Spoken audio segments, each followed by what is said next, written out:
Gwyneth Paltrow is all out of Goop. Vin Diesel goes back to his roots. And this just in, Winona Ryder yells at clouds. Oh, it's time for class. Class is in session! Roll call! Bueller. I'm gonna be late for class. Bueller. Am I hallucinating here? Just what in the hell do you think you're doing? I'm late for class. You are mine now. You belong to me. Did you study for the test? No more complaining. No more Mr. Kimblett to go to the bathroom. Nothing. There is no bathroom. Hello, classmates. Welcome to Middle Class Film Class. I'm your host for today, Tyler. I'm Joseph. And I'm Peter. We have a great show for you today. Welcome everyone on YouTube Live. Thank you for joining us and otherwise. And of course, the OG classmates listening in podcast land. Yeah, absolutely. Back in the studio. Yes. Not infirmed anymore. You're back. Yeah, I mean, I'm halfway there. How's the herp? The herp? You have I heard you had a flare up. Well, I mean, I didn't want to air that on. Well, how's the hep? Well, let's not. Tyler passed his hepatitis test. 2 A's and a B. Yeah. I am suffering from tetanus, though. Yeah. No, tetanus is something not to joke about. Everyone get your tetanus shots. I think the worst, scariest sort of quote unquote common disease that everybody knows about is rabies.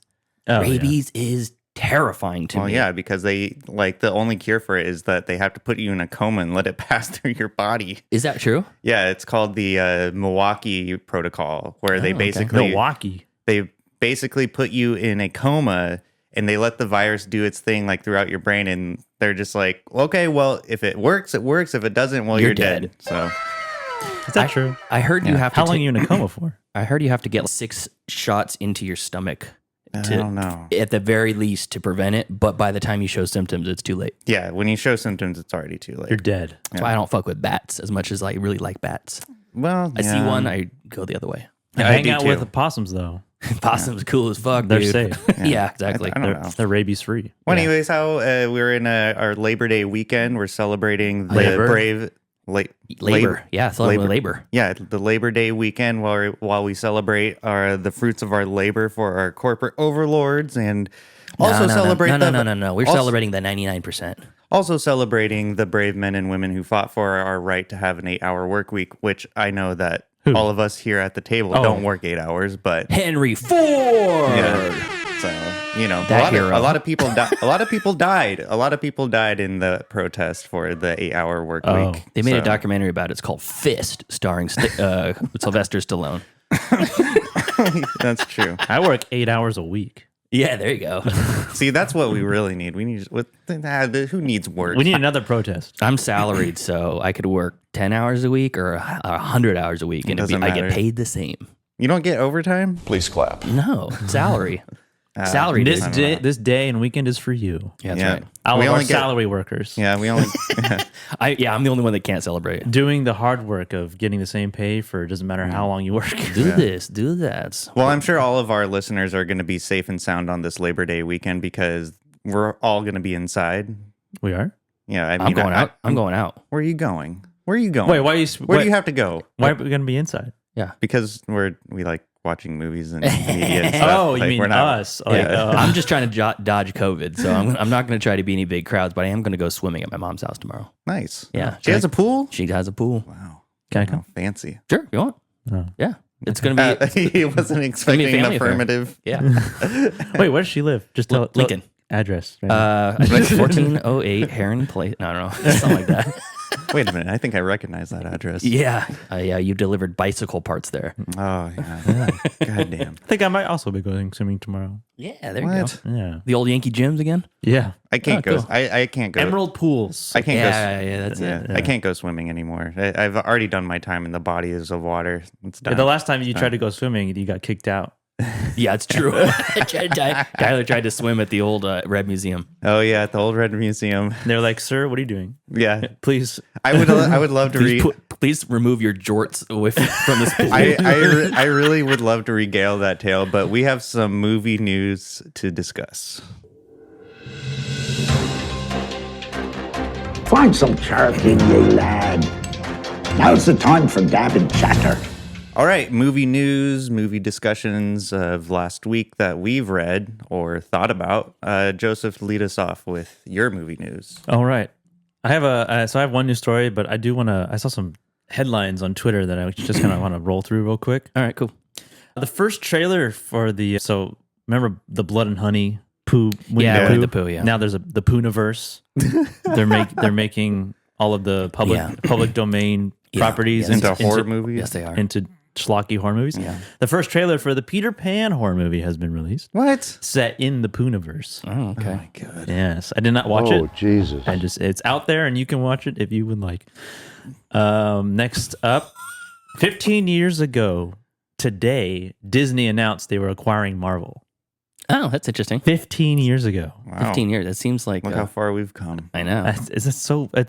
I didn't know it was that long ago. Hell yeah. Yeah. That's crazy. Time flies by. That is crazy. Because that's... What was the first one? Iron Man? Yeah. Iron Man 1. No. No. Yeah, Iron Man. Yeah, I think it was Iron Man. Yeah.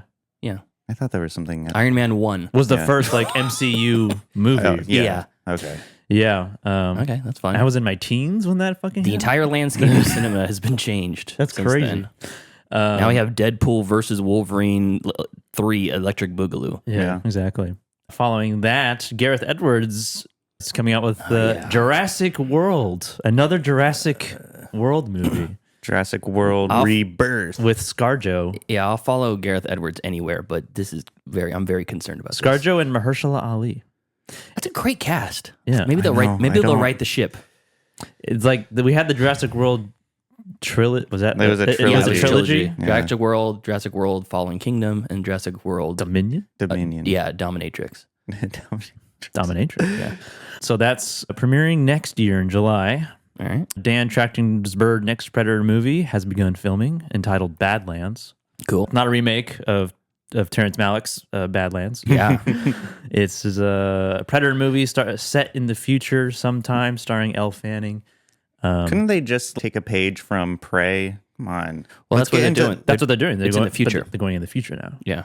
Yeah, no. Go in the past. Let's get into some colonial times. I like the That's like the Assassin's Creed route. I like the idea someone put a fake poster out after Prey was so successful that it was like a Bushido era who's a samurai That would be versus the sick. Predator, which would be dope. Yeah.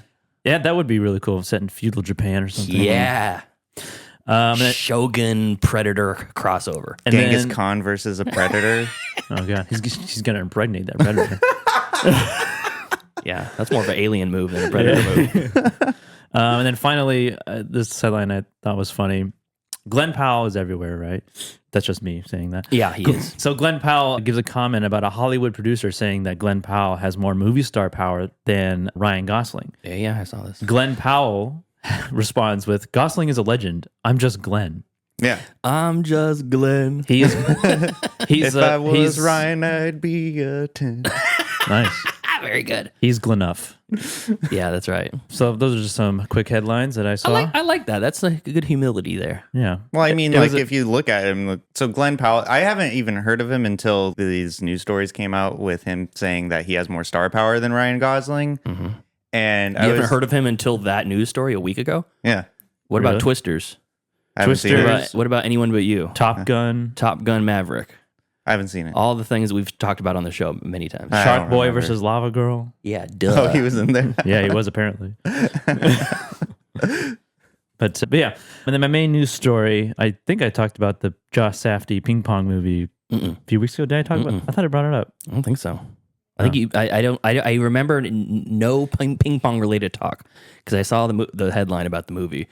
I could have sworn I brought it up. Maybe I just sent it to the group chat or something. You might have brought up their collaboration, but not that it's a ping pong movie. We need more ping pong movies. Yeah, when he had true. Balls of Fury. Balls of Yeah, Fury, I was gonna say Forrest Balls of Gump. Fury. That one Forrest part in Gump. Forrest Gump. Yeah. Yeah. And also, there's a bit in Beer Fest. Oh yeah. He said I was playing ping pong and ding dang or something like that. So Josh Safdie is directing a biopic ping pong movie entitled Marty Supreme, and it's being distributed and produced by A24. Surprised. And Marty Timothy Chalamet will be playing the lead role of Marty Supreme. Again, surprise. And joining the cast in her first big screen role since 2019's Endgame, Avengers Endgame, is Gwyneth Paltrow. Oh yeah, She's still a thing? Yeah. She's still got gooping. she made her money. She made her money off Yanni eggs, and now she's done. She's back. Goop, Right. Yeah, Goop was not the commercial success that she thought it was going to be. Yeah. Stop it. And she's going to a Safdie movie and an A24 movie. That's wild. I mean, wild she's a return to form. I mean, I can't recall like any role that I didn't like her in. I thought she's good. Yeah, she's a good actress. It's only when the camera. It's only her personality in real life. When she's off screen and you're like, Jesus fuck. No. Yeah. Don't with the alkaline lemon water. Yeah. Alkaline water. Yeah. So since her role as Pepper Potts in Avengers Endgame, she has somewhat stepped away from Hollywood, but she did appear once in a series called The Politician in 2020, saying she doesn't miss screen acting and had a desire to one day do a Broadway play. She did, however, joke that if anyone could get her back to acting, it would be Robert Downey Jr., her co-star in Avengers. Well, he's probably very charismatic. So Downey Jr., obviously, he's returning as Dr. Doom. And the only person to get Downey Jr. back is also Robert Downey Jr. Yeah. and $90 million. I was going to say, it's Benjamin Franklin. Yeah. That's who got him back. So there's no plot or character details about Marty Supreme or her, whatever character she's playing.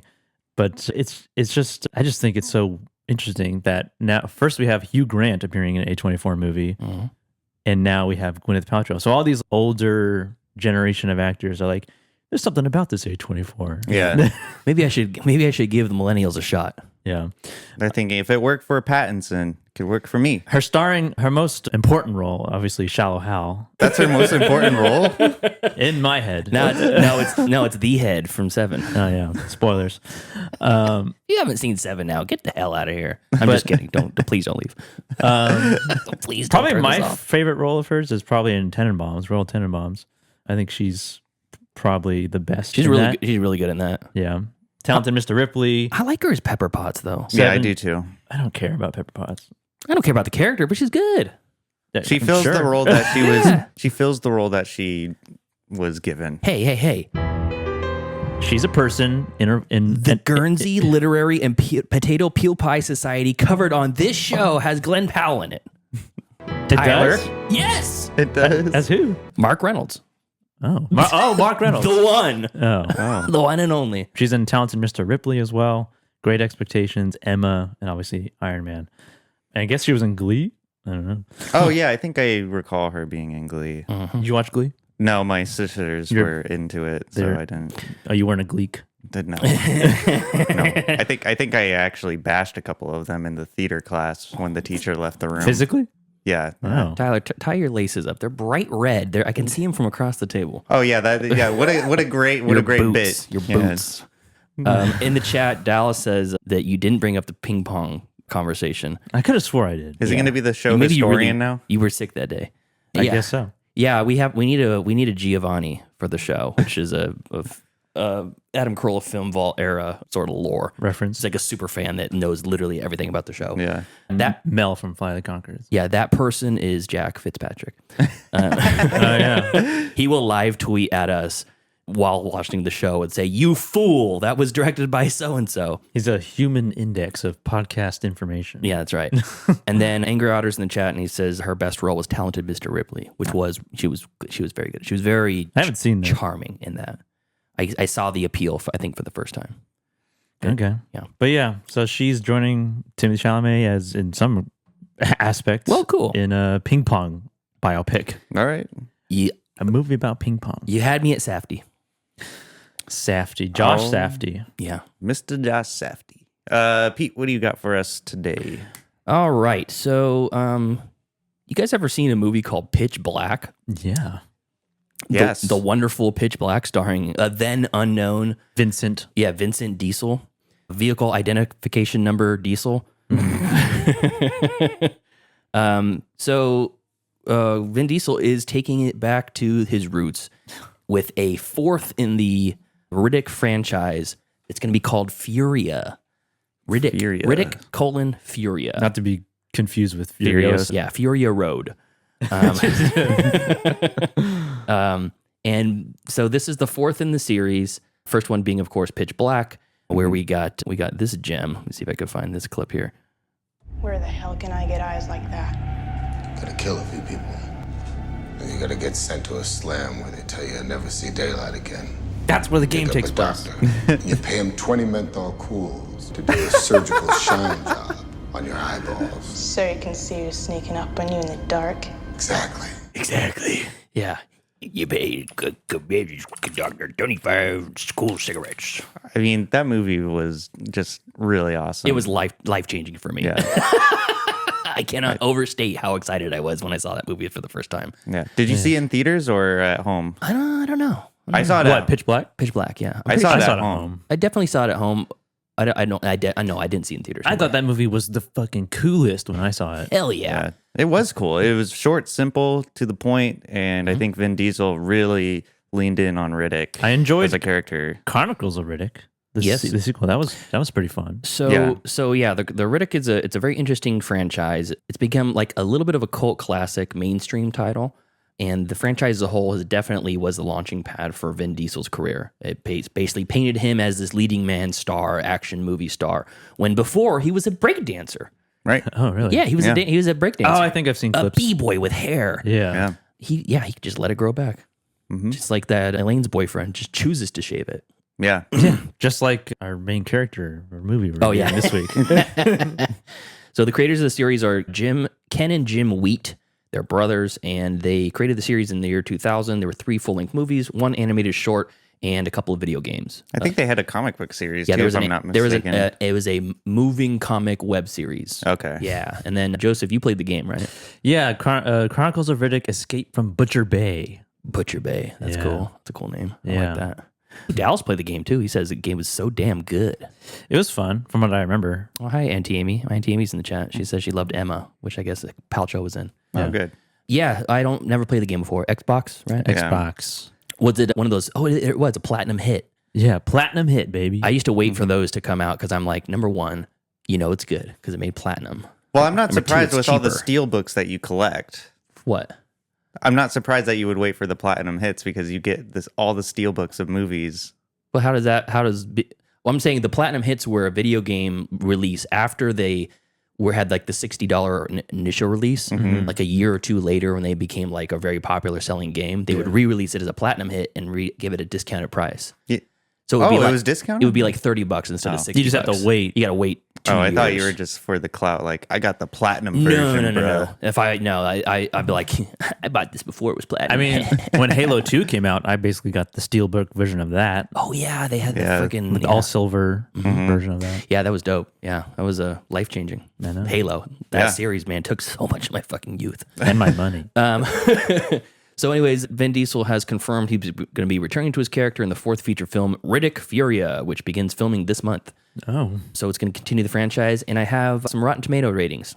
Of what? Of the series right now. Oh, no. Okay. Pitch Black, 60 on the tomato meter, 77 audience score. Okay, that's good. Yeah, That's respectable. Pretty good.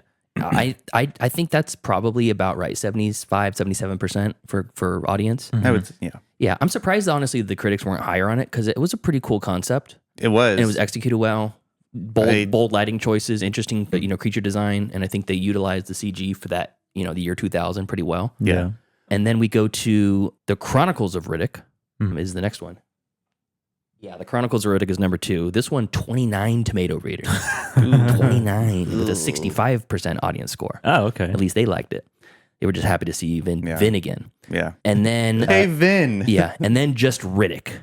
That one was terrible. Yeah, Riddick. That was awful. That one has the lowest audience score of 56, but somewhere in the middle. It's actually pretty close to Pitch Black with the critic score, 58%. Oh my God. 60 is the original. Wow. That one's terrible. Apparently 60 is what you need to get a fresh score on the tomato meter because that's at 58 and it's rotten. And they keep lowering the the bar.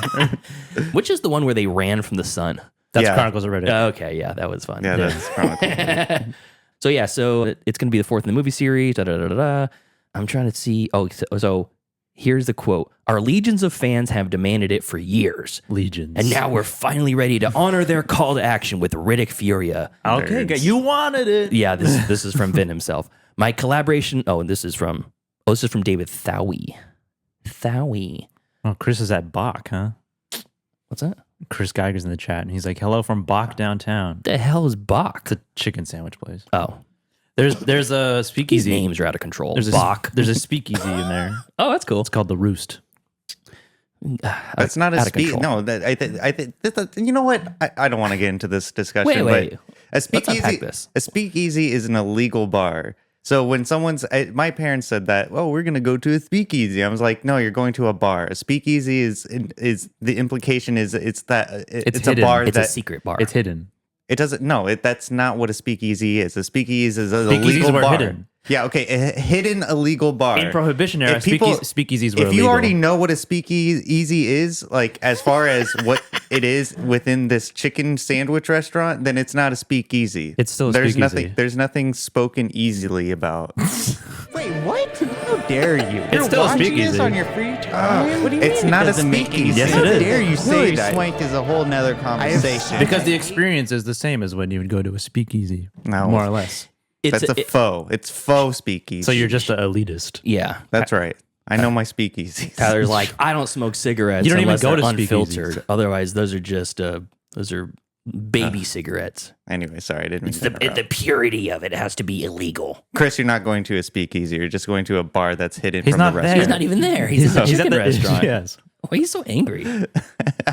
I've been to that speakeasy plenty of times. It's not a speakeasy. Yes, it is. Yes. Go ahead. You know why they call it speakeasy? Because it's easily spoken about. No, it's not easily spoken about. You don't want to share. It's like Fight Club. You shouldn't be talking about it. I know. Because when you're inside there, you got to talk quiet. You got to talk quiet or else you're going to get caught. The fuzz is coming. Speak easy. Yeah. All right, there. I hear you in there. The law. Yeah, that's right. So anyways, I'll just skip over all this. They're basically just saying that they're stroking themselves off, saying, hey, you asked for this. We're going to give it to you. This is art. So, and then they just spit on their hand. I will say that I'm going to watch this, though. I mean, yeah. I probably could skip it. Okay. Well, is that it? Is that all you got, Pete? I don't like that Joseph is so recklessly throwing away the fourth in the Riddick franchise, a defining movie series of our generation. I just don't like Vin Diesel. Well, that's true. Why not? What's wrong with him? He's just gotten worse as time has gone on. I don't know. Maybe as a person. He's A24. Maybe A24 can ump his career in acting. Oh yeah, maybe. Yeah, I mean, he plays a dramatic role in some. He's got a couple movies that he has a dramatic role in. There's one where he's like a process clerk at a like law firm, and he's got hair. I don't know what it is, but everybody. He's not a breakdancer. No, he's not a breakdancer. Not a breakdancer with hair. Just I can't even clerk imagine Vin Diesel with hair. It's curly. It is. Yeah, it's curly. Like, yeah, I'm gonna have to Google that. That's... Yeah. All right, that's all I got, Tyler. Alrighty. So my news story comes from IndieWire.com. So Winona Ryder, she's been in the zeitgeist recently due to her starring in the new Beetlejuice movie. Oh, she's not stealing things. No, she's. I think she's left her shoplifting career behind her. I saw a thing where somebody said they didn't let her in the Criterion closet because they didn't want to have to check her bag. Oh my God. Good joke. Yeah. But she says she's disappointed by younger co-stars who aren't cinephiles and that actors should be interested in movies. And I thought, okay, this is just another boomer saying like it. I don't think she's a boomer. Yeah, she is. I think she's Gen X. Gen X, yeah. Oh, whatever. Same shit. She says the first thing they say is, how long is it? Referring to younger people in regards to movies. And I kind of got triggered by that statement because I was gonna say, I've said that. You say that all the time. All the time. I say, it's 2 hours. You go, what's the runtime on that? Yeah. Well, 2 hours? 2.5 hours? I got better things to do, like loathe myself. Yeah, exactly. Lament life. But she goes on to say, I don't mean to sound so hopeless. There are a few that are just not interested in movies regarding her co-stars, her younger co-stars. The first thing they say is, how long is it? Yeah, fuck you, Winona Ryder. Maybe I have somewhere to be instead of watching a boring movie for 3 hours. She's Gen X, by the way. Oh, okay. I just checked. Born in 71. The cutoff is 64 for boomers. However, she did compliment her co-star, Jenna Ortega. Oh, you gotta be kidding me. What? Stupid website. Tyler, when are you going to learn? Just screenshot your stories. I know. Oh, son of a bitch. I know. Okay, well, so Jenna Ortega referred to Mikhail Katyazov's 1964 film I Am Cuba. Never heard of it before, but apparently sounds boring. What is it about? A sandwich? Well, while they were on set, they were chit-chatting, and she brought up that film, and she was immediately impressed. And now this is where Winona Ryder gets a little bit dramatic. She says, I almost wept hearing Ortega reference specific shots from the classic. I'm just like, Winona, come on. Who are you trying to impress here? Who are you trying to impress? You almost wept? You're talking to this 18-year-old girl. I don't think she's 18. Yes, she is. Jenna Ortega? Yes. She is very much. I looked it up. I know exactly what her age is. I've been waiting. I made sure. Okay, you know what? Just cool it down. You try to not jerk off while you're watching this movie. Just cool it down. She's 21, Tyler. What? She is? Yes, she is. 21. Oh. She used to be 18. That's how time works. Thank you for that lesson. She was hot, dude. But I think since she turned 18, Tyler got lost interest. Please take the shoes to that. Oh wait, we're live. We can't. But it brought up an interesting thought in myself that it's kind of like gatekeeping when people say, these younger people, they don't like this, that, or the other, when in reality, it really doesn't matter. Like when you guys give me crap about, how long is a movie? What does it matter? I'm just asking how long a movie is. Well, why are you asking? To qualify it. Well, that's one point. That's one point. That's a good one pointer. But also, it's just a question. And whether or not do actors have to like movies to act in a movie? That was like the philosophical question that I was thinking of. If you're going to be in the entertainment industry, whether it be television or, being in I think the you theater, should like some aspect of it. Well, of course you're going to, but what if you just like the job of it, the job of acting? You don't have to enjoy movies in the same way that Winona Ryder enjoys movies. Mm-hmm. So, if you were to hire a commission of painting from someone who's you like their art, and then you somehow are talking to them in conversation, and then you learn that they hate painting. No, they hate other people's paintings. No, they hate painting, and they hate paintings in general. But they're good at it. But they're good at it. Right. But why is it okay for Werner Herzog to not know what The Simpsons is? And he claims that he's never seen the original Bad Lieutenant. Yeah. And he made a movie called Bad Lieutenant Port of Call in New Orleans. Yeah. It's more like it could be disrespectful, I guess. Abel Ferrara, I don't know who she is. That's such a good impression. But it got me thinking about, if you're going into that sort of medium of art, whether it be, like you said, Joseph, painting or acting, or even going as far as the technical aspect of filmmaking, if you don't like the job but you're good at it and you continue to do so, is that disrespectful to the art, or is it just a means to an end for the finished product, and it doesn't matter whether the attitude you have towards? Well, then why are you doing it then? Why would you be doing it? Because that's the only thing. Because that's money also, but also that's the only thing you're good at. You try all these other jobs, and then you try your hand at acting. Let me paint you a scenario. I lose my job, and let's say I already don't like movies, but let's say I go into let's say I waltz into a studio and do an audition just on a whim. Okay. And the director is, oh my God, you are so good at it. I'm just like, all right. Do you want this paying job? Okay. And so if I go I guess if I go going on the red carpet, everyone's asking, what's your favorite movie? And I say, I don't like movies. Is that a detriment to the finished product that you participated in? Or no, it just makes you look like an asshole. Yeah, it just makes you look like more of an asshole. Okay. Yeah. And it's rude and disrespectful. We have a lot of activity in the chat. Number 1, Bruce says, I like playing in bands, but I hate music. I can't tell if that's a joke or not. Oh, it's for sure a joke. That is hilarious. He gets it. Bruce knows what's up. And then Heather says, as someone who said that my movie pick, that's you, Tyler, should only be viewed by people over 71. After I left the podcast discussion, by the way, you wuss, you can have all the seats.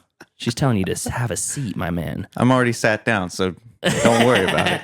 And then she continues to say, it's not a stretch to say that people who have a job or who do a job should be interested in that job. The age has nothing to do with it. She worked for the federal government, and she has a coworker that said that they hated dealing with regulations. Ask how long they lasted, not understanding the milieu of their chosen job. Okay. I'm with you, but at the same time, there's very small exceptions. Like Christian Bale famously doesn't love movies that much. So I have a quote from him that says, "I have to confess, I really don't like movies enough or films enough to be a director. I like people. I like to study people, and that's what I like with acting. For me, music, art, literature, comedy, I'll choose all of those before I go see a film. I think in that case, I'm not the right person to be a director. You should really love films to be a director." Well, he's talking about being a director, though. And I think that's the distinction. For a young actor, it's fine. You can cash a paycheck and be good enough, but not like a deep person to have a film conversation about. You don't have to be like, oh yeah, my favorite Tarkovsky is whatever, you know. You can also be like, I like Die Hard. I like Spy Kids. When Letterboxd comes up to you on the red carpet and says, hey, what's your 4 favorites? You can say Dumb and Dumber, Emperor's New Groove. Then there is a category of people who will say, you can tell like the job that they have, a director, a DP, or an editor versus an actor will have like different top 4s or whatever. Some will be like, come off like maybe as pretentious or something, but then you'll have the people who say Die Hard, Dumb and Dumber, that like accessible Shrek type movies. I think that like you don't have to be interested in your job to be good at it necessarily, like baristas or whatever, that type of job. You don't have to be passionate about coffee. There are people who are really passionate about coffee who are baristas, right? And then they judge you the whole time. But like, here's your milkshake, you cuck. I think that your 6 a.m. milkshake. It's like, just do your job. I think that people who are like, I'm good at whatever and I get paid for it, but I hate doing it. Yeah. But like, you can do something else. You can learn to do other things. Like you can require skills for other things. Yeah, but if you have a job that pays you millions of dollars and you just don't like it, everybody has something about their job that they don't like. Yeah. And you're like, okay, well, how much can I endure for the money that I'm making? Yeah. Right. Then that becomes obviously a personal. Yeah, it's like choice. I guess it's a scale. Yeah, thing. it is. But, and I don't. Go ahead. But when you're in a movie setting or artistic setting, and it's like a group effort, artist group, right? Yeah, there we go. Bring it back. And it's like you're surrounded by other people who are passionate about acting, shooting, filmmaking in general, and then you have the one guy like, I hate movies. Yeah, this whole thing. And I'm getting paid $90 million to be here. Yeah, fucking asshole. It's a little fucking asshole. But I mean, so what Joseph's saying is fake it at least. Yeah, at least you got Winona Ryder talking to you. At least give them the respect. At least pander. Yeah. Okay. All right. I mean, yeah, I agree with that. Like, you shouldn't be an asshole and say I don't even want to be here, but then like belt out like the best performance like on film, and then just walk off after they say cut, and you're just like, fuck this. I think Jenna Ortega has a right to pander if she wants to. I think that the Millie Bobby Brown has a right to say that she doesn't like 3-hour movies. Yeah. And I think Winona Ryder has a right to say that she doesn't like Millie Bobby Brown because of that. Yeah. I mean, I don't None know. of those people are saying all those things. I'm just pontificating. Yeah. Because if you're also acting, there's a lot of history of acting and filmmaking, and like to just not watch or do research or whatever, and then you just somehow have I don't know, I don't want to say it's like a natural talent, because it's not. It could be. That's not a thing. It could be. Yeah, natural talent's a real thing. I don't think it is. Larry Fitzgerald has to work for it. Jerry Rice just got it. I'm not kidding. Jerry Rice actually works really hard for it. Yeah. But LeBron, though. But everything can be learned. Okay. So you're saying taste can't. Okay. Well, taste cannot. Yeah, that's true. I think taste gets learned by exposure. Yeah. Experience. And shame also. Shame. Wink, wink. Lastly, Angry Otter says, she's not wrong. Actors should have a working knowledge of past movies. It's an artistic craft. You have to learn from others' works.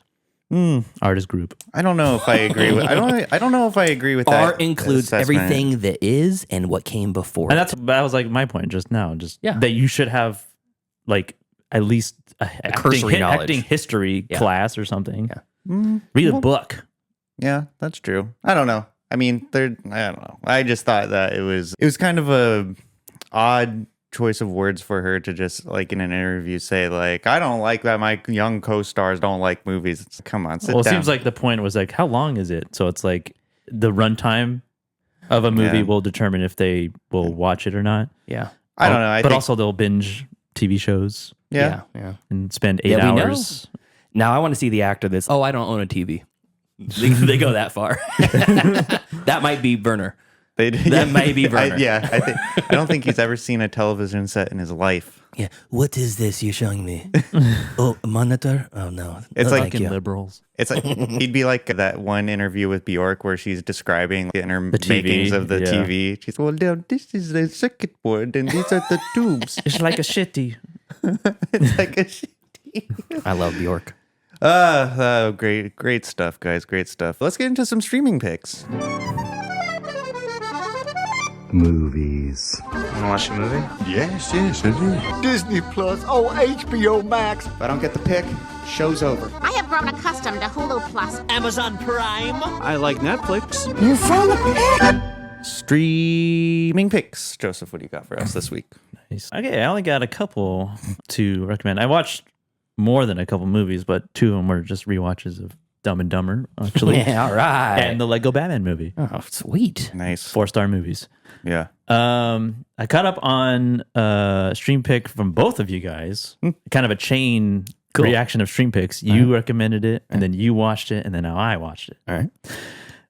So I caught up with Love Lies Bleeding. Loves. I think it's Loves Lie Bleedings. Yeah. Okay. Got it. Loves Lie Bleeding. You liked it. Yeah. You did not. Yeah. I like the beginning. Yeah. I like the beginning. I didn't like the end. I enjoyed it. I enjoyed it probably a little less than you, but a lot more than you did, I think. So this is streaming on Max right now. My thoughts on it are that it's like a great looking movie. Yeah. It has a great vibe, aesthetic to it. There are good performances overall, but there were like small little glimpses of Twilight level acting. Yeah. From one specific actress, Stewart. Really? From her? Yeah. And also, whatever her name is, Jackie, the character name. Oh, something O'Donnell, Rosie, something. Rosie O'Donnell. Rosie O'Donnell. Yeah. I totally forgot she was in that movie. What is her name? I'm going to look it up. It's like Katie O'Brien. Katie O'Brien. Yeah. O'Brien. The characters were very kind of surface level. We don't get a whole lot of lore, at least explained. And the plot was also a little surface level. And how I like felt about the there was like 2 plots happening at the same time. There was like the competition, and then Ed Harris's that whole plot with her dad. What it felt like when I was watching it, it felt like that I was like in the backseat of a car and both the plots were with me. I don't know what that means, but all right. As both arms hanging over the plot's shoulders. Basically, no one was driving. Okay. Wow. And like both the plots took a backseat to like the visuals of the movie. And the ending was unexpected, I guess, or just like the execution of it kind of came out of nowhere. It was an insane execution of the ending. It didn't really bother me that much, like the sort of fantastical thing about it. The little teases of like her kind of hulking, basically, like the close-ups kind of sets you up for something. Was very fantastical, and it was a cool visual trick, and like the sound design and all that was really cool. It looked legit. It looked convincing. It didn't look cheesy. And then the 80s synth running through the clouds was like silly, but it didn't really bother me that much. I got what they were trying to say. They became like Thelma and Louise at the very end, but just in a fantasy sense. More willing to kill indiscriminately too. I think there was a lot of there was a strong commitment from like the actors themselves into their roles. But overall, it was pretty good. It was entertaining. I just didn't get a whole lot from the 2 plots. Didn't really hit me that hard. But that's streaming on Max. That's pretty good. Check that out. And then we got a big release this weekend of streaming movies. Oh, did we? Yeah, we did. Fall Guy is on Peacock now. Oh, cool. Yeah. The Bike Riders is on Peacock now. Yeah, I gotta watch that. Kinds of Kindness is on Hulu now. I gotta watch that. I know. And so last night I watched Fall Guy. Ooh. Extended edition. What? Yes. You said extend. Yeah. 20 extra minutes of that's cool of stuff, and I haven't seen the theatrical cut, so I don't know what was added or not. Mm-hmm. And this was a super fun movie. Hell yeah, super fun movie. It was like, I want to say it was like kind of like unique, like a unique take on like an action movie because of the nature of it's about a guy in the movie industry, and it's like a movie about kind of making movies. Yeah.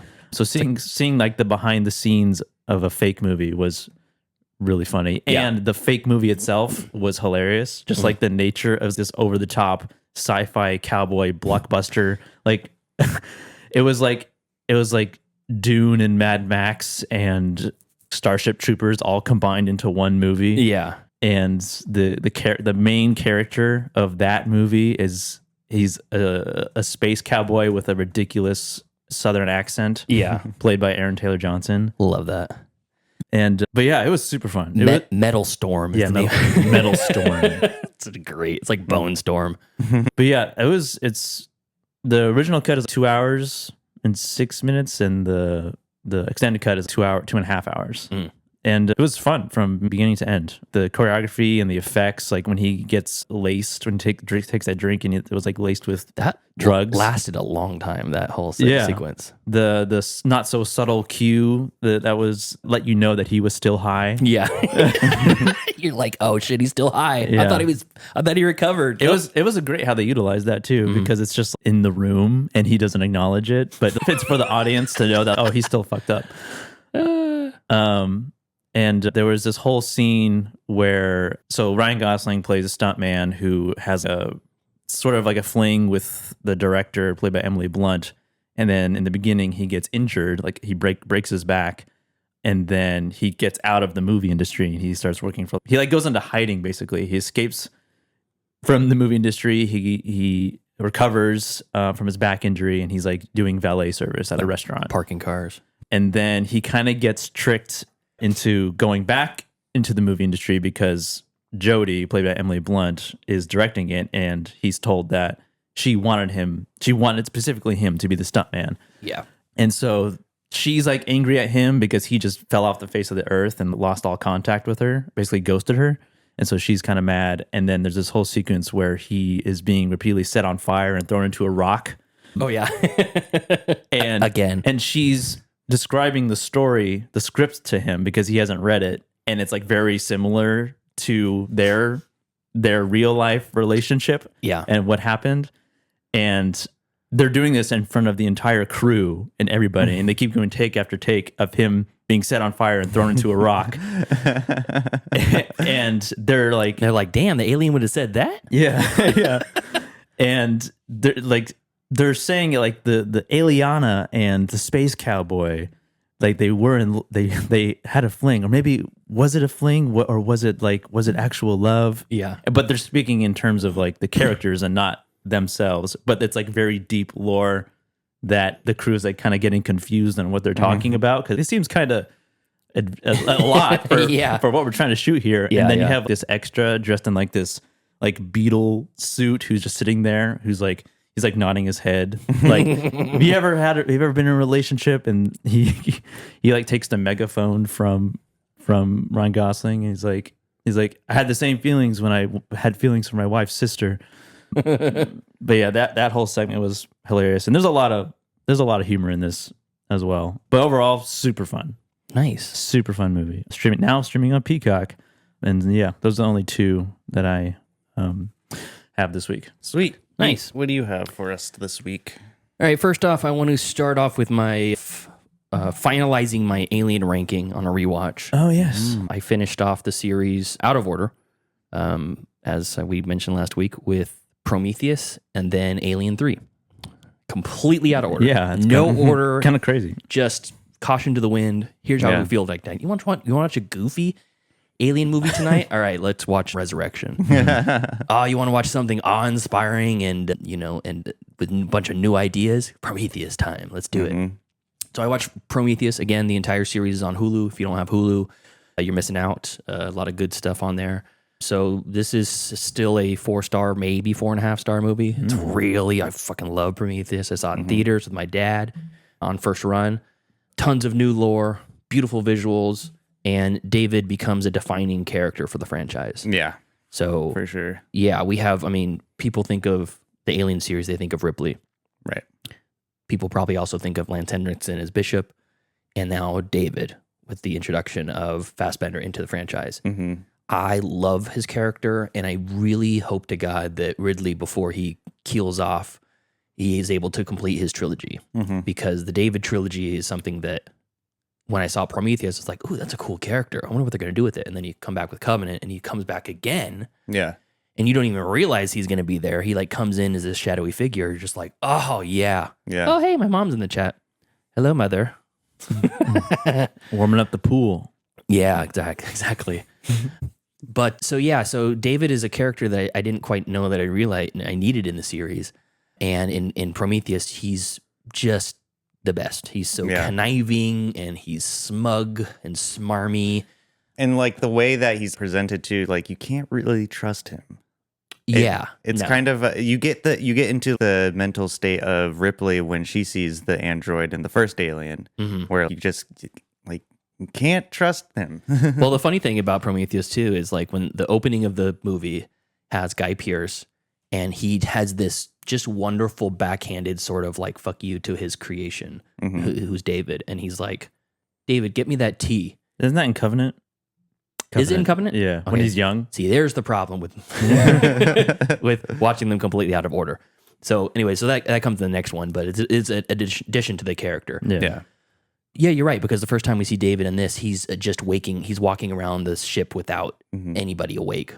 Yeah, he's like watching that old movie. And he's watching, like, it's Lawrence of Arabia. Yeah. And he's bleaching his roots. Yeah. Which is a great like bit about the fact that Android's hair grows. And he does the basketball. Yeah, he does basketball. He's riding the bicycle. He's just living his best life. Yeah, living his best life. And then everybody wakes up and is, oh, David, fuck you. You'll never be a real person. And old Guy Pearce comes in the hologram. It is the worst makeup. Yeah, it is. Yeah, it's really bad. It's worse than it's worse than the aforementioned Winona Ryder in Edward Scissorhands. Yeah. We're like 2.5 decades later, and we can't get better old makeup than that. Yeah. It's more about her performance on that. Oh my God. Yeah, both of them. So I'm an old man. At least he talks. Yeah, he talks. Don't really. you see how old I am? Yes. By the time you see this, I'll already be dead. Yes.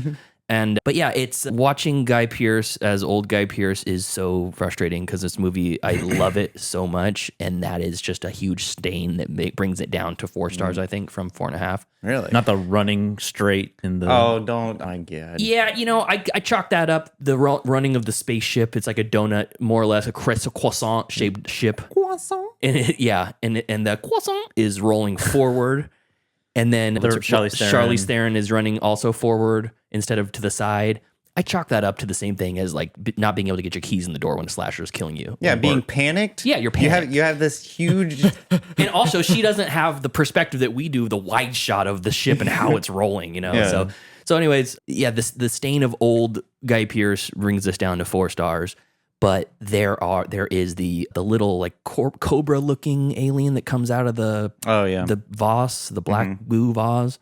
He's breaking that guy's arm. Breaks the guy's arm and then kills Sean Harris's character, melts his face. He turns into a zombie. Yeah, so I watched the behind the scenes effects like short. It was like 25 minutes of how they like a lot of the VFX for this. And there was a whole segment. They shot an entire bit where Sean Harris's character is morphing into an alien-like creature. His face is elongated and his front of his face is smoothed out and his eyes move to the back of his head and stuff. Oh, okay. And it looks crazy and his like arms are longer. He's basically slowly morphing into a xenomorph. Oh, okay. Which would really fucking piss off the fanboys, I think. Yeah. Oh, like he himself is turning into a xenomorph? Instead of one birthing from him, he's slowly changing to one. That'd be weird. Yeah, it looked amazing, but I don't think that it meshed with the...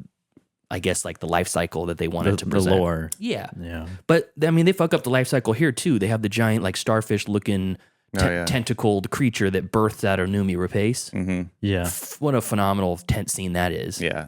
That's the best scene. Oh, it's so good. In an alien movie. Oh, it's really good. It's so tense. Wait, hold on. You're saying that's the best scene out of the whole Alien series? In an alien movie, that is one of the best scenes. In the Alien series or in an Alien movie in general? In an Alien movie. That's the same thing. Alien movie, Alien series. It's one of the best scenes in an Alien movie. What's your favorite scene? The chestburster scene in the first one, obviously. It's good. Very good. Iconic. Yeah. Yeah, iconic. Yes. I would say that. I think the basketball scene with Ron Perlman, though, is the best Now one. we're talking. Now we're talking. That is correct. Also, the baby in Resurrection getting sucked out of the hole.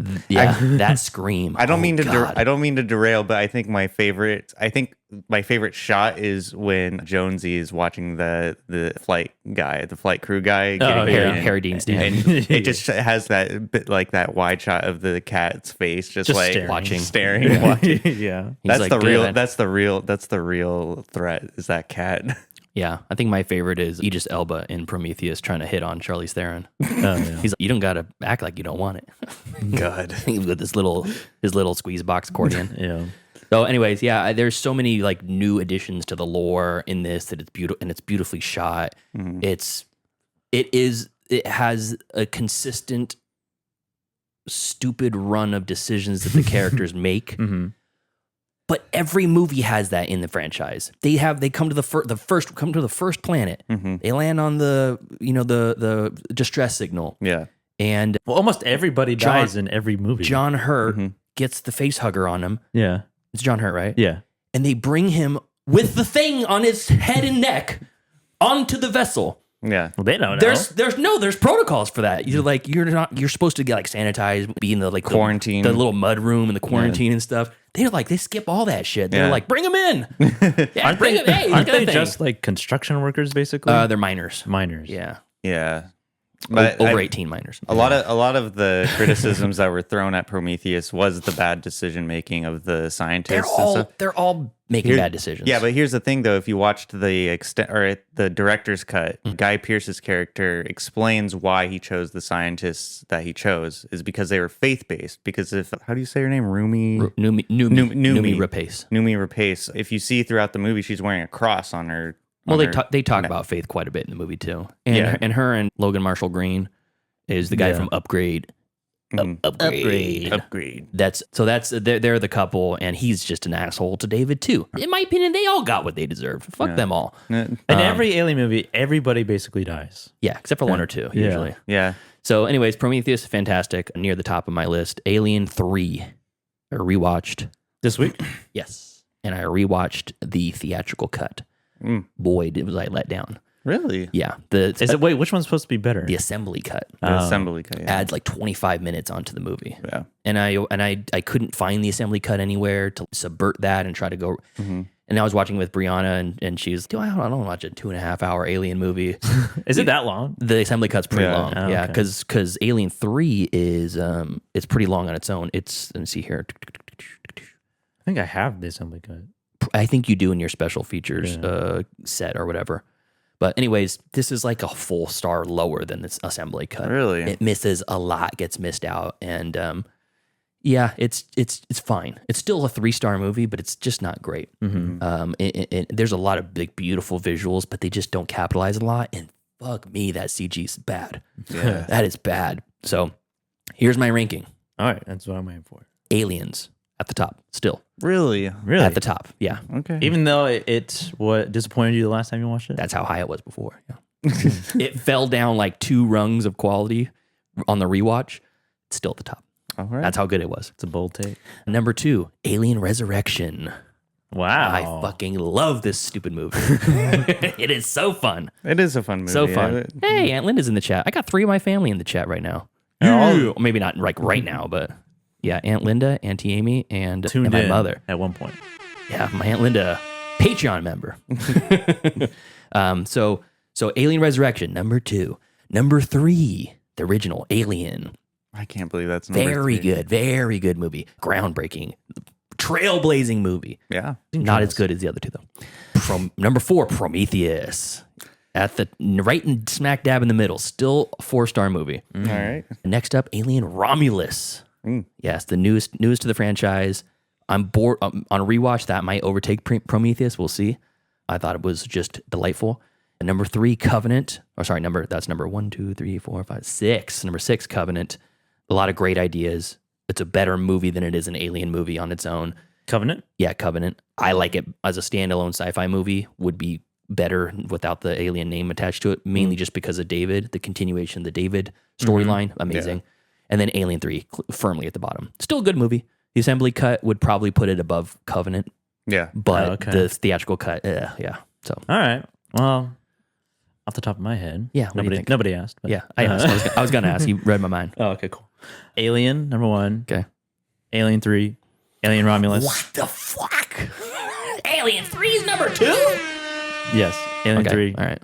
Alien Romulus. Aliens. Romulus number 3. Aliens. I guess I'd have to watch it again. But that's cool. I'm dig it. I'm not going to shame you at all. What was that? I reserved that. I was number 4. Alien Romulus at 3. Aliens at 4, you said. Prometheus. Resurrection. Covenant. Covenant at the bottom, huh? All right. Yeah. All right. All very entertaining movies. Yeah. Tyler, what did you, off the top of your head? Alien number 1. Okay. Aliens number 2. I would say, man, it's hard to. I'm having a hard time picking between Resurrection and Prometheus as the third spot, but I'm gonna go with Resurrection, Prometheus, and then 3 being the 5th one, and then Covenant being the 6th one. And you haven't seen? I haven't seen Romulus, so you can't speak up. Okay. All right. So that's my Alien ranking. I can't wait to watch Romulus again at home. We'll see if it holds up. Sweet. All right, up to actual streaming picks. I have a couple of fun ones, 2 3-star movies back to back that I watched. I'm going to review them back to back. Okay. First one is called The Watchers. Oh, I almost watched that. Yeah, this is the from Shyamalan, right? From Ishana Shyamalan. Ishana Night Shyamalan, starring Dakota Fanning, Georgina Campbell, Olwen Fiore. It's an Irish name, and Oliver Finnegan. Olwen Fiore, she is the old white-haired, long, straight hair from the Northmen. She's like the priestess. Oh, yeah, at his uncle's village. So this is the first directorial debut from M. Night's Spawn, Ishana Night Shyamalan. It says... Is her middle name Night? I guess so. Maybe it's Night Shyamalan's hyphenated. Oh, okay. So, a young artist gets stranded in an extensive, immaculate forest in Western Ireland, where after finding shelter, she becomes trapped alongside 3 strangers, stalked by mysterious creatures each night. Yeah, this had some really cool stuff in it. I think it was shot well, and it had some interesting ideas. There is a reveal. It runs in the family. It runs in the family. Yeah. Some of the dialogue runs in the family too. Yeah, well, nice. Not nearly as bad as like The Happening or something like that, but there's a little bit of. It's more like some interesting. It's not as funny as The Happening. No. This is more a more serious movie, and there's some like very very clunky expositional reveal. Mm-hmm. At the end. There's a connection between the main antagonist and the protagonist in a way that like kind of like wraps up the whole story and like why she's dealing with her trauma and how this relates to the creatures that are stalking her and stuff like that. And you're like, she literally, it's if you were to type in The Watchers ending explained and then copy paste the script from that video into the character actually saying it, it's that bad. It's that clunky. Like she's like, oh, you're doing this because of me, and I've already learned to do it, so you should do that too. Oh no! And you're like, okay, it's like tough. What is this? It's like a 3-paragraph long like soliloquy about like explaining the whole fucking movie. Like it's rough. Like that's the stuff that brought it down for me. Yeah. It didn't really bother me that much, but I was like, that's funny. It's just spelling it all out there. And then there's other things too, like. At one point, one of the characters, she's getting beat up in a house, and then the thing that's beating her up leaves the house and goes in the middle of the yard, and then comes back and beats her up again. And it's almost like the shot they wanted was in the yard. Oh, okay. So the character had no reason to go outside and then come back in again, but the shot looked better outside. Yeah. So they just had him do that. It's like, wait a minute, I'm not done with you. Yeah. Okay, now you're done with her. You go out in the yard. And then is there like an exchange of dialogue there? A little bit. Not enough to like necessitate this person to come back in and start beating this character up again. Is that all you got? Yeah, none of that stuff. So it's just like The cracks show a little bit. That's like 3-star movie, maybe 2.5. But I thought the actual reveal of what is happening and what the Watchers are, you do get resolution. You do get to see them because there's a whole like, in creeping in the shadows, glowing eyes and stuff. But the first character encounters something, and what they say to the off-screen watcher that they see, I was like, oh, it's this. And, me and Brianna are watching it together, and I'm like, oh, it's this. That's what they are.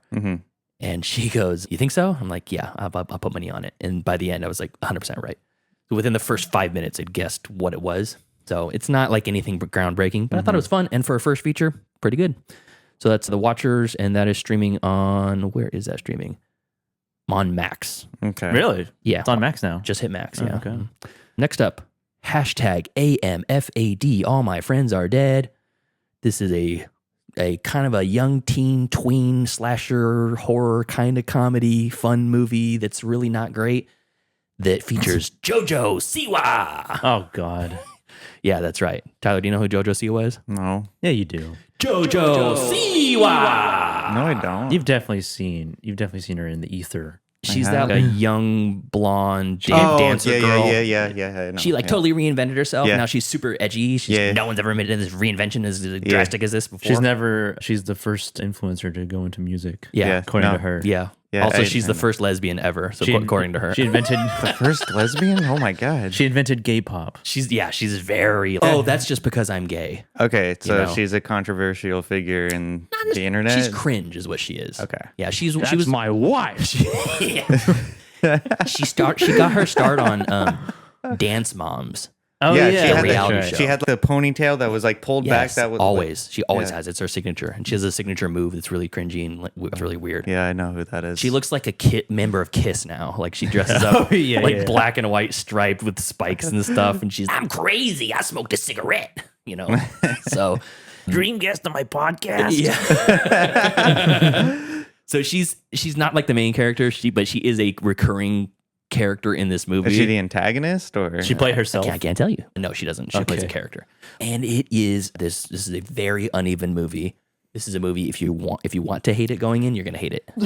Okay. It's not like the fucking Rainn Wilson movie. Don't tell a hole. Don't tell a soul. Yeah. Don't tell a hole. Yeah, don't talk into the hole. Don't tell a hole. Yeah, so this is not made for me. This is made for youngsters, for young kids, maybe 12 and up. Something like that, maybe 12 to 19.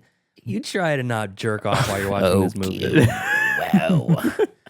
I did not say that today. I said that before. But the kills were surprisingly gory.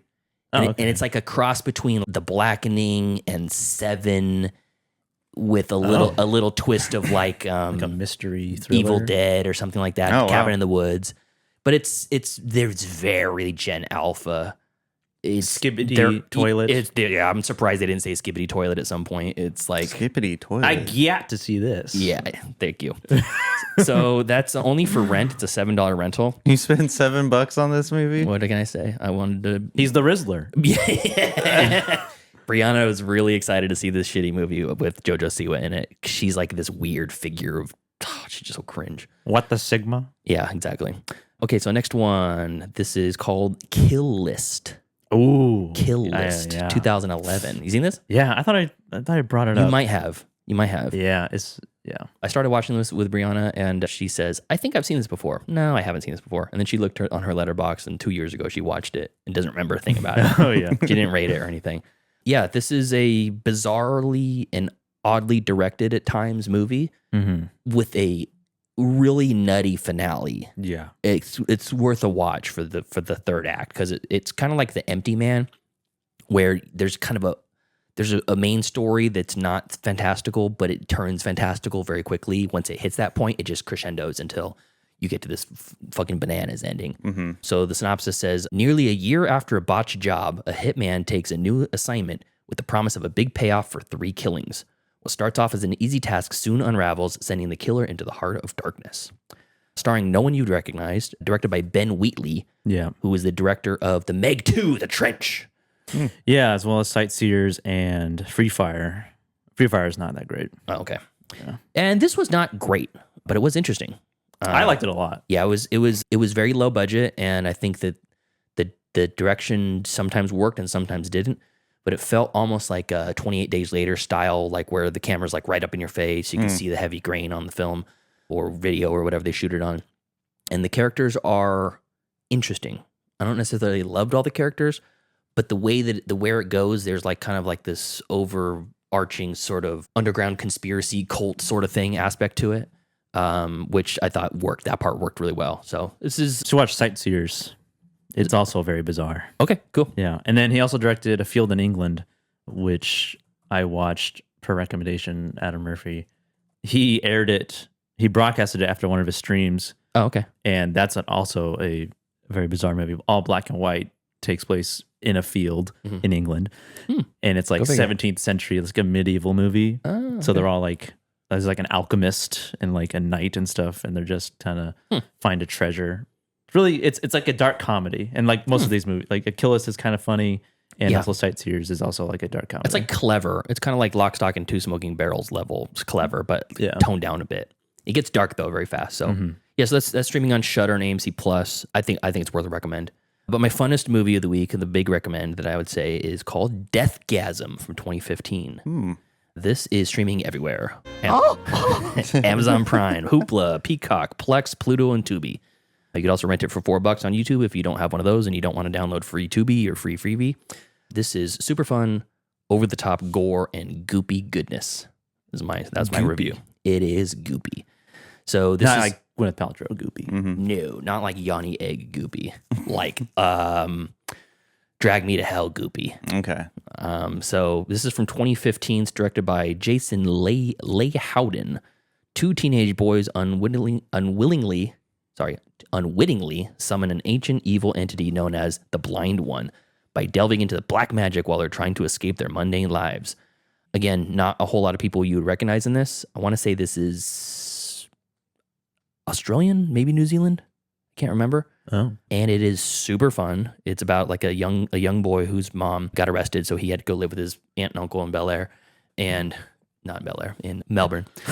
And Bel Air. And they're Bible thumpers, and he is a hardcore black metal enthusiast. Okay. So he's just a young guy, he's probably 16, 17, kind of a loner, doesn't know anybody where he lives, and he just kind of meets some friends. One of them's kind of a dorky sort of science geek, gets him to learn how to play D&D, and then they meet like one of the local metalheads who's like a burnout senior kid, and they start a band together. Nice. Called Deathgasm.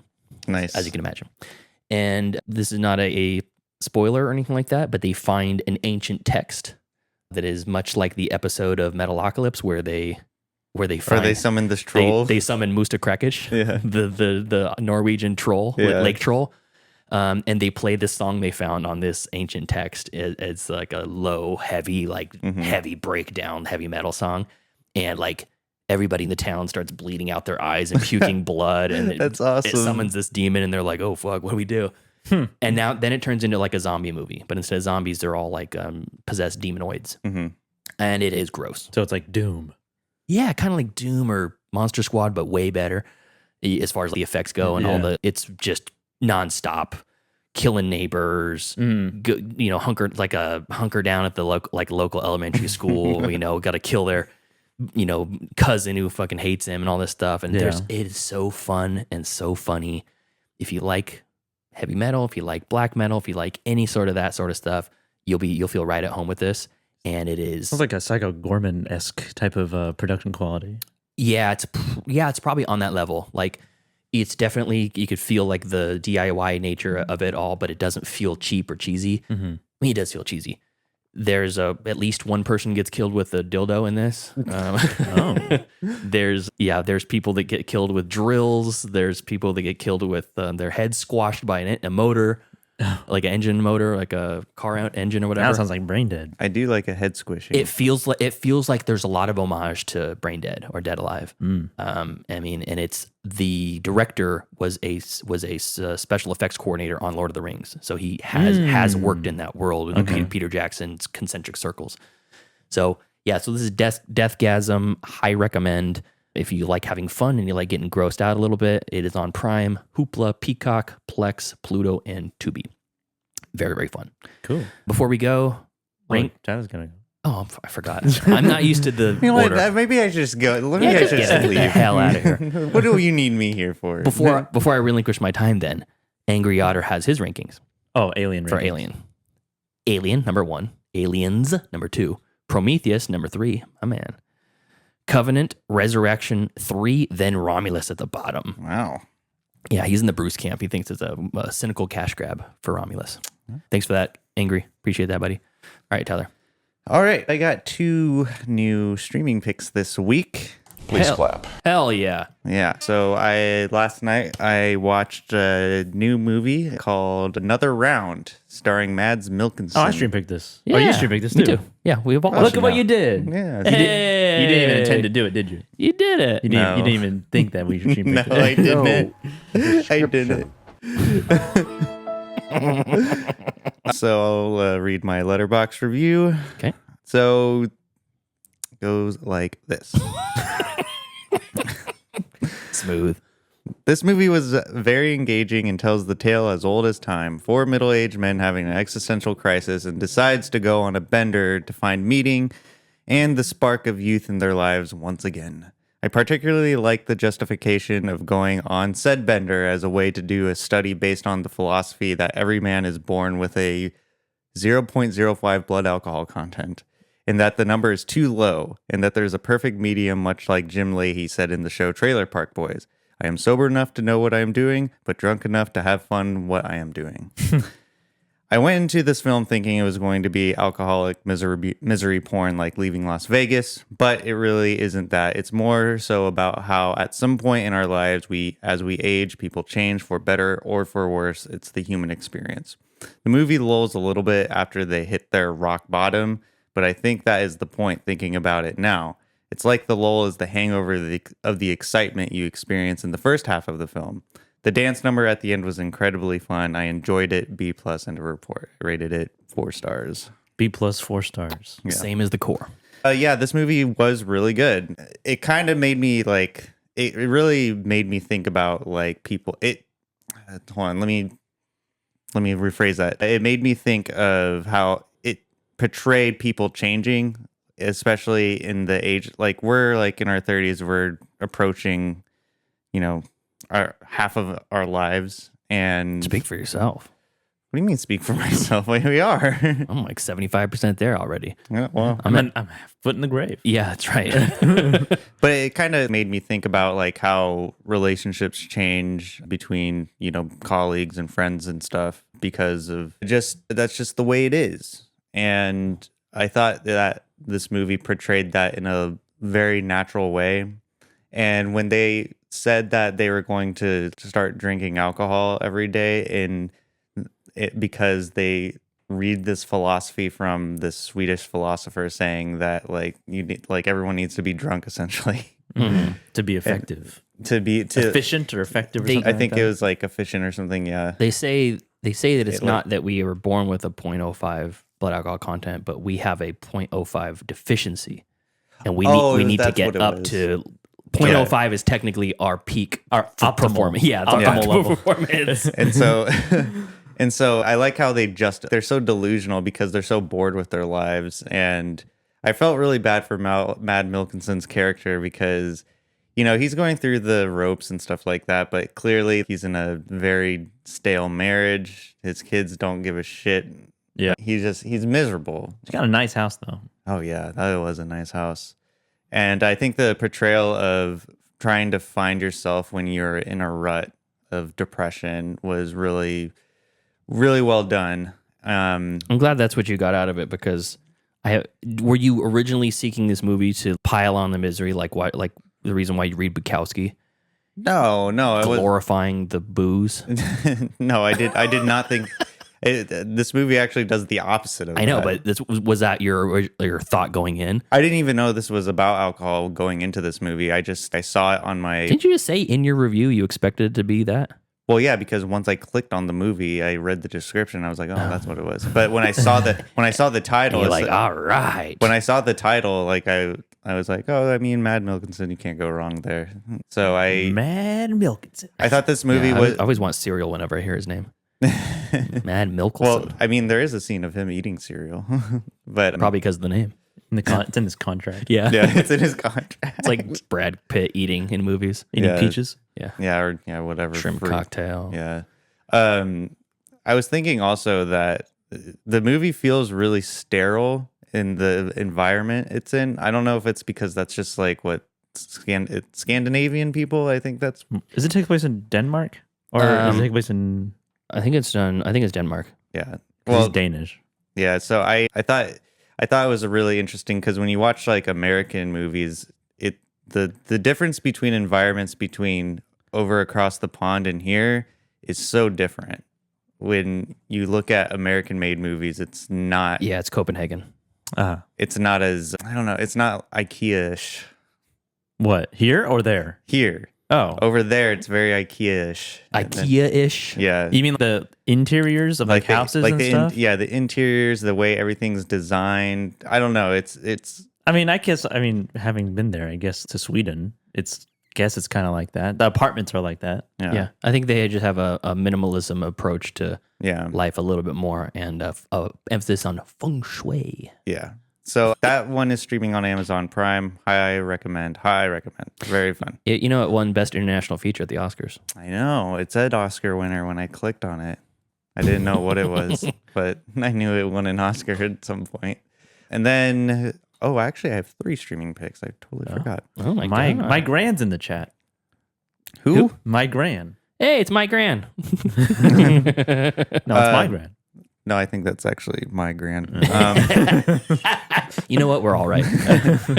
My second streaming pick is streaming on Netflix. That is Logan Lucky. Oh, okay. I also stream pick this. Yeah, me too. And you intended to do it.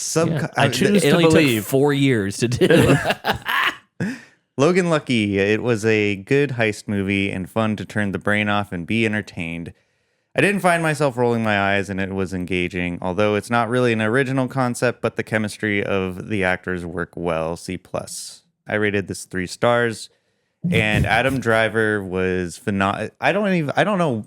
Well, I do know what's up with Adam Driver. He's an incredible actor. What's up with Adam Driver? He's just an incredible actor, and he steals the show every time he's on the screen. I thought it was a very unique concept of robbing a NASCAR race. It's basically Ocean's 11, but instead of a casino. Yeah. I heard someone say when this movie came out, it was Ocean 7-Eleven.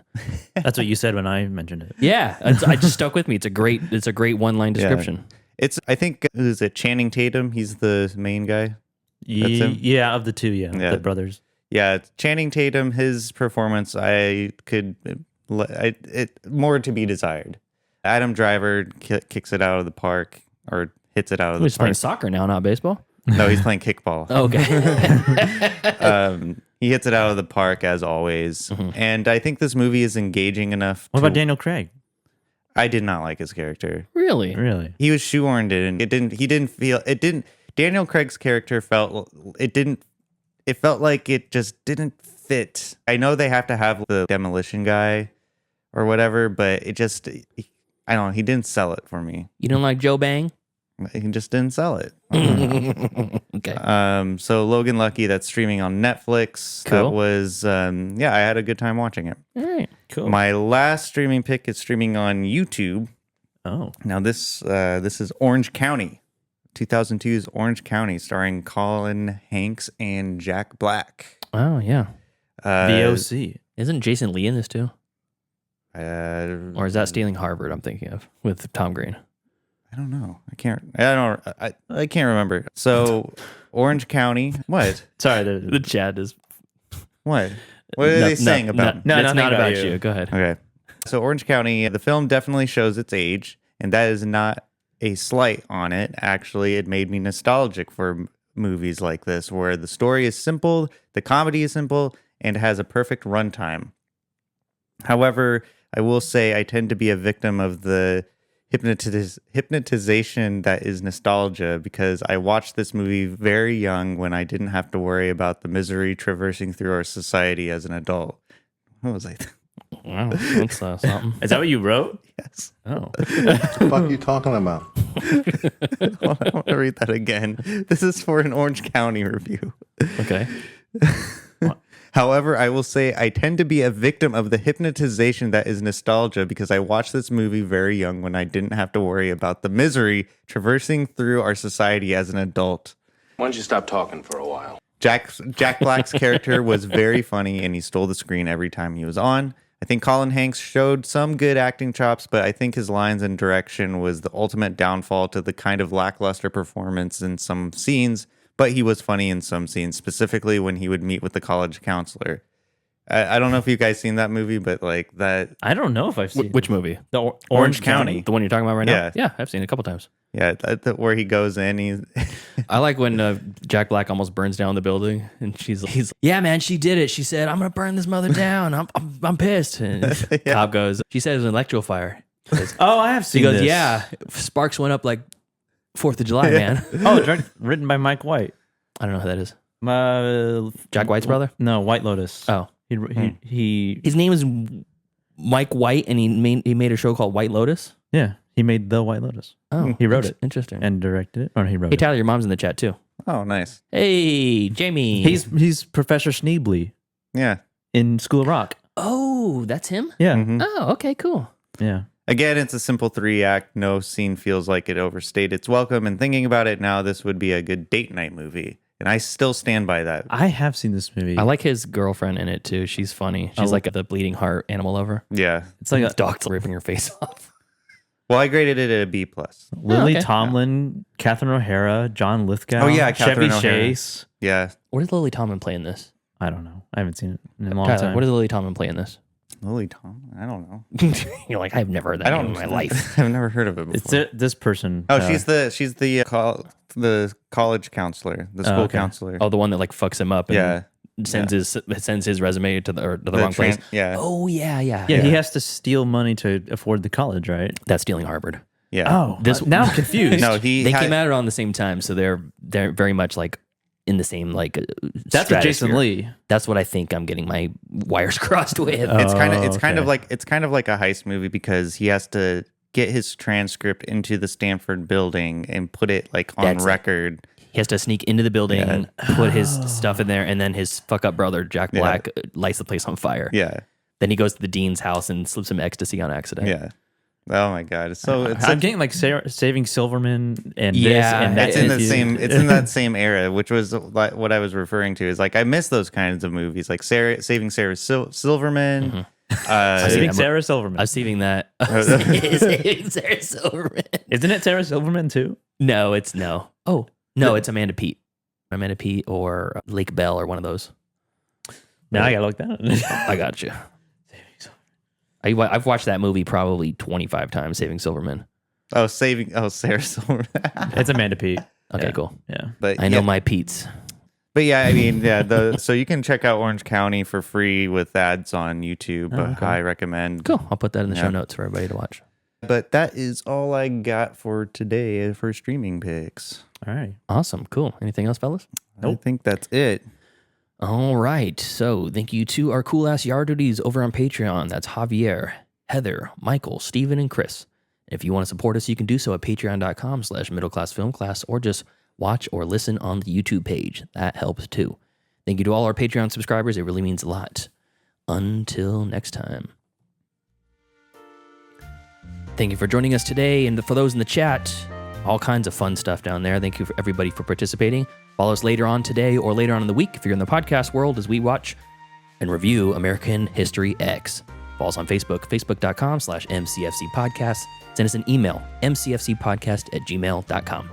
And follow us on Instagram at Middle Class Film Class and leave us a voicemail if you choose to. I know most of you won't at 209-730-6010. Follow us on TikTok at Podcast MCFC and at Middle Class Film Class and TikTok. It's in the show notes.